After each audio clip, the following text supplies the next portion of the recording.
Nabi Ibrahim dan Nabi Ismail. Nabi Ibrahim mempunyai anak laki-laki bernama Nabi Ismail. Berarti Ismail kecil ya teman-teman ya. Suatu hari, tepatnya pada malam Zulhijjah, Nabi Ibrahim bermimpi didatangi seseorang, yaitu malaikat di dalamnya. Di dalam mimpinya, malaikat tersebut membawa pesan dari Allah.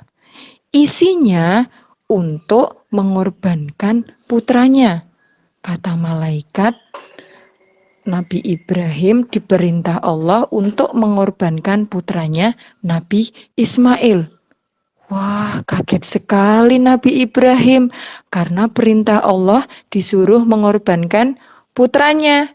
Apakah perintah itu memang benar-benar dari Allah ya?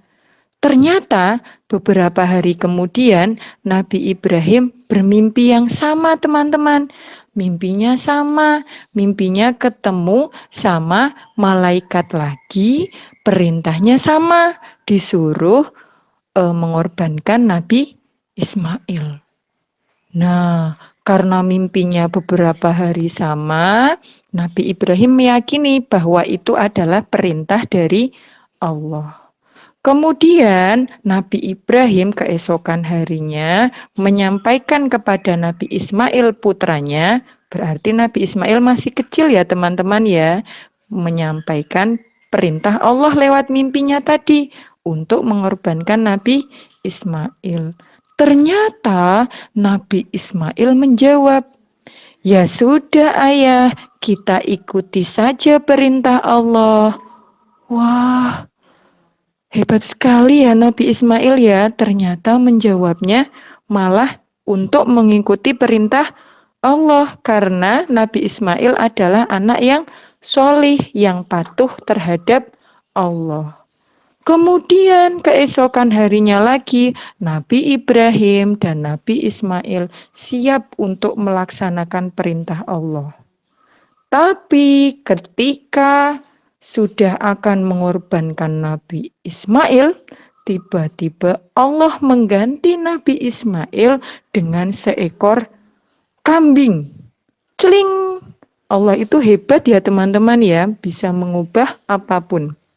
Diubah, tiba-tiba ada seekor kambing.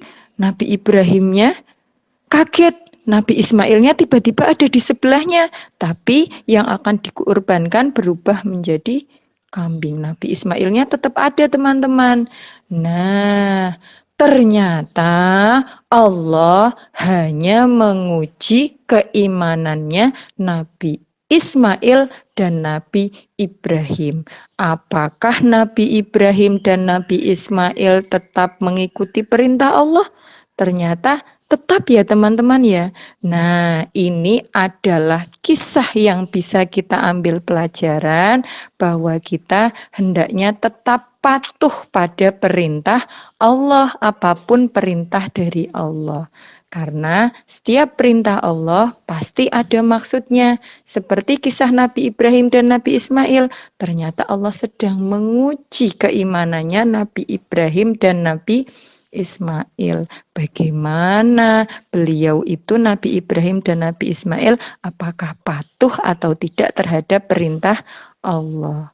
Terima kasih teman-teman sudah mendengarkan cerita Ustadzah. Oke teman-teman, kalian sudah melihat video tentang kisah Nabi Ibrahim dan Nabi Ismail kan ya teman-teman ya. Videonya bagus ya teman-teman ya. Nah, tugas kalian hari ini adalah menceritakan kembali kisah Nabi Ibrahim dan Nabi Ismail secara sederhana dan dengan memakai bahasa kalian sendiri ya teman-teman ya. Oke.